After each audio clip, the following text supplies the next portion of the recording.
সুপ্রিয় শিক্ষার্থী বন্ধু, আজকে তোমাদের মাঝে আরেকটি অঙ্ক নিয়ে আমি হাজির হলাম। ধারার অঙ্ক। এগুলো হচ্ছে ধারার অঙ্ক। ধারার এর আগে আমি 11 নম্বর অঙ্কটা তোমাদের দিয়েছিলাম। আজকে আমরা 12 নম্বর অঙ্কটা নিয়ে আসছি। এটা মোস্ট ইম্পর্টেন্ট। এটা এবার এসএসসি পরীক্ষাতে থাকবে, ইনশাল্লাহ 100% থাকবে। তো এখানে একটা ধারা দিয়ে দিছে, যে ধারাটি বলছে যে সমান সমান কত। এই কত বলাতে আমরা জানি যে এটা কি সমষ্টি বের করতে হবে। কি বের করতে হবে? সমষ্টি বের করতে হবে। তাহলে এখন আমরা জানি এখানে আমার দুইটা সূত্র লাগবে। দুইটা সূত্র কি? একটা হচ্ছে এনতম পদ। সাপোজ করো যে আমরা এনতম পদের সূত্রটা যদি আমরা দেখি, আমরা একটু সূত্রটা নিয়ে আলোচনা করে দেখি।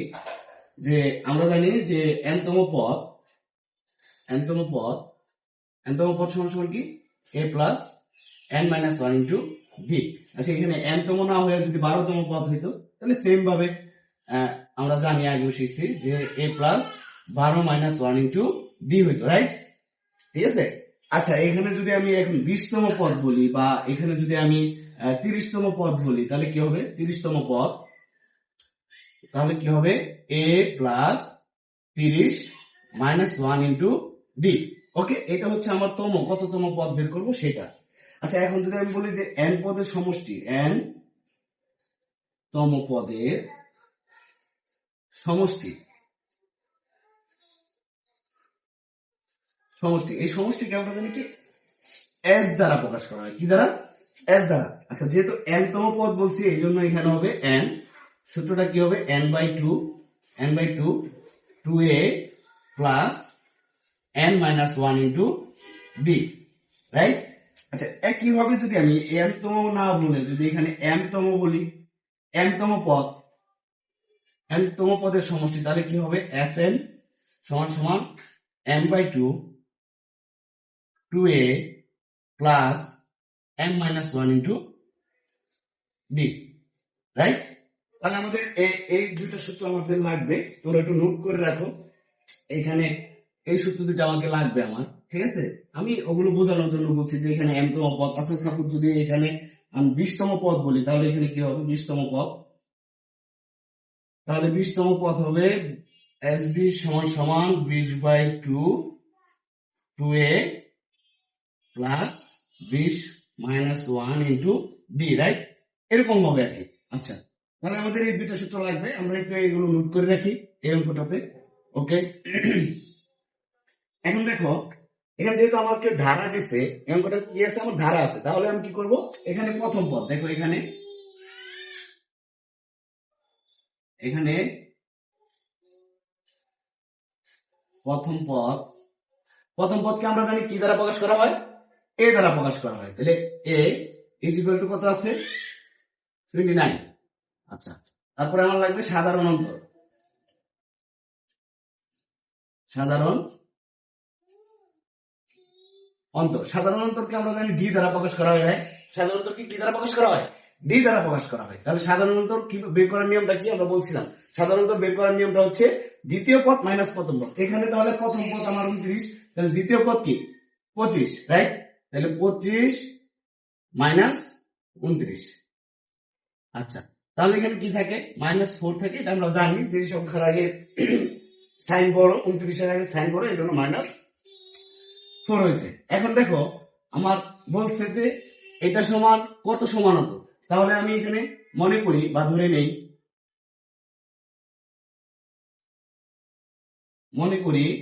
n তম পদ সমান সমান -23।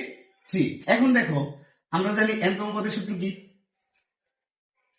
n তম পদের সূত্র আমরা জানি। তাহলে সুতরাং n তম পদের সূত্র হচ্ছে a plus n minus one into D. আচ্ছা, এটা n তম পদের সূত্র। n তম পদের পরিবর্তে আমরা এটা লিখলাম। তো এটা সমান n তম পদের সমান আমরা কি ধরেছিলাম? আমরা ধরেছিলাম 29। ওকে, এখন দেখো এখানে কি আছে? এ আছে। আচ্ছা, এর মান আমরা বের করছি না? দেখো তো এখানে এর মান কত? প্রথম পদে আমরা যেটা পাইছিলাম, এর মান হচ্ছে 29 প্লাস n এর মান আমার কাছে 1। ওকে, ডি ডি এর মান কিন্তু আমাদের কাছে আছে না? ডি এর মান আছে আমাদের কাছে। ওকে, ডি এর মান কত? -4। তাহলে ডি এর মানটা আমরা বসিয়ে দিই -4। ওকে, ইজ ইকুয়াল টু 23।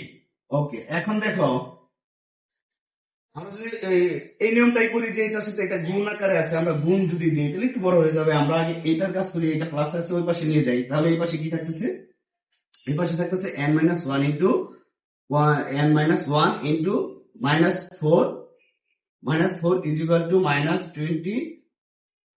আর এখান থেকে দেখো এই 29 যদি ওই পাশে যায় তাহলে কি হবে, 29 ওই পাশে গেলে মাইনাস 29 হয়ে যাবে, কারণ প্লাস 29 আমরা এটা দেখাইছিলাম যে এখানে যদি প্লাস থাকে এই পাশে যায় কি হবে, মাইনাস হয়। আবার এই পাশে মাইনাস থাকলে এই পাশে যায় কি হয়, প্লাস হয়। আবার এই পাশে যদি গুণ থাকে তাহলে এই পাশে যায় কি হবে, ভাগ হয়। আর এই পাশে ডিভাইডেড থাকলে এই পাশে যায় ইনটু হয়। বলছিলাম আমরা, তাই না? আচ্ছা, এগুলো তো আমরা জানি। তারপর আমি একটু সাইডে নোট করে নিলাম। আচ্ছা, এখন দেখো কি করা যায়, দেখো তো n minus one into minus four into এই দুটা যেহেতু মাইনাসে আছে তাহলে মাইনাস কত হবে, দেখো তো 29 আর 23 যোগ করলে কত হয়, 30 আর 22, তাহলে কত হয় 52। ওকে, এখন দেখো মাইনাস 52 পেয়ে গেলাম আমরা। ওকে, আচ্ছা আমরা উপরের অংশটা মুছে নিই, আমরা জানি এটা কিভাবে হয়েছে, এটা আমরা করে ফেলছি। তোমরা যারা ইয়ে আছে তারা ভিডিওটা একটু ভালো করে খেয়াল করলেই বুঝতে পারবা। ওকে,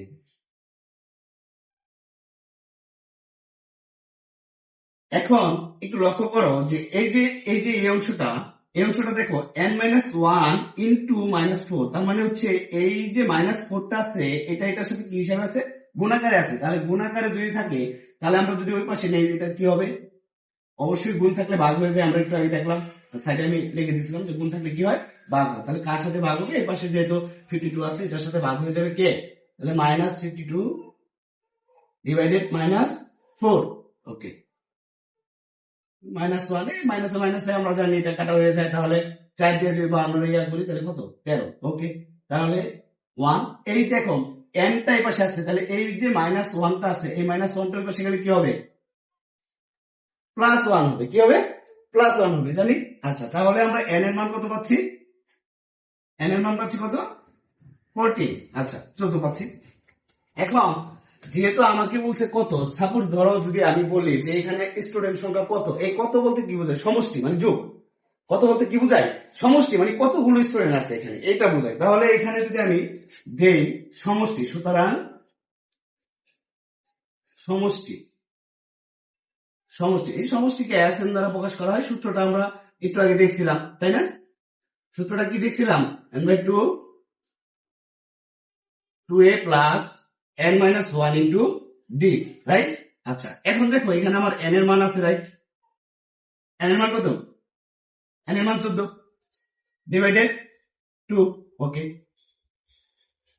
2 ইন্টু, এখন দেখো এখানে a আছে, তা আমার এর মান কত ছিল, প্রথম পদ আমরা দেখছিলাম যে প্রথম পদ a, তাহলে প্রথম পদ কত আছে 29 প্লাস n এর মান কত 14 মাইনাস 1, d এর মান মাইনাস 4, d এর মান মাইনাস 4। ওকে, এটা যদি গুণ করে ফেলি তাহলে ভাগ করে বলি, সরি এটা যদি ভাগ দিয়ে দিই তাহলে আমরা নরমালি একটা অ্যান্সার পাওয়া যাবো। এটা হচ্ছে ইয়ার 29 দুগুণে কত হয়, 29 দুগুণে 58, 29 দুগুণে কত 58 প্লাস, এখন এখানে দেখো কত থাকে 13, রাইট? এখানে কত 13 গুণ,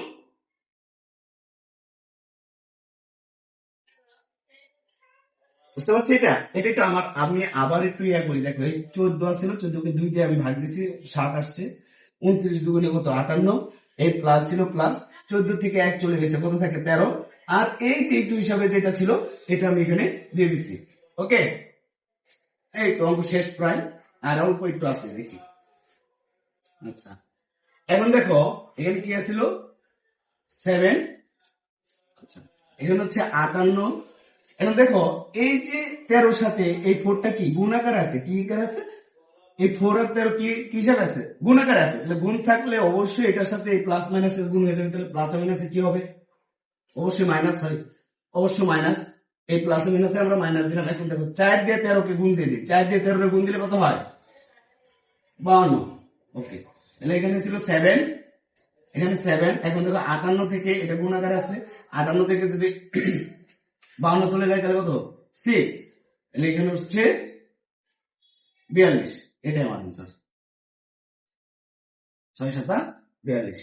মোস্ট ইম্পর্টেন্ট একটা অঙ্ক, এটা কিন্তু এই পরীক্ষায় এসএসসি পরীক্ষায় থাকবে ইনশাল্লাহ, এটা একটা থাকবেই থাকবে। সুতরাং তোমরা এটা খুব মনোযোগ দিয়ে দেখো, করো, এবং কেউ যদি না বুঝে থাকো তাহলে সেটা অবশ্যই কমেন্টের ভিতরে বলবা, যে অংশটুকু বুঝো না সেই অংশটুকু নিয়ে আবার কাজ করবো। ঠিক আছে, লাইক কমেন্ট শেয়ার করে দিও।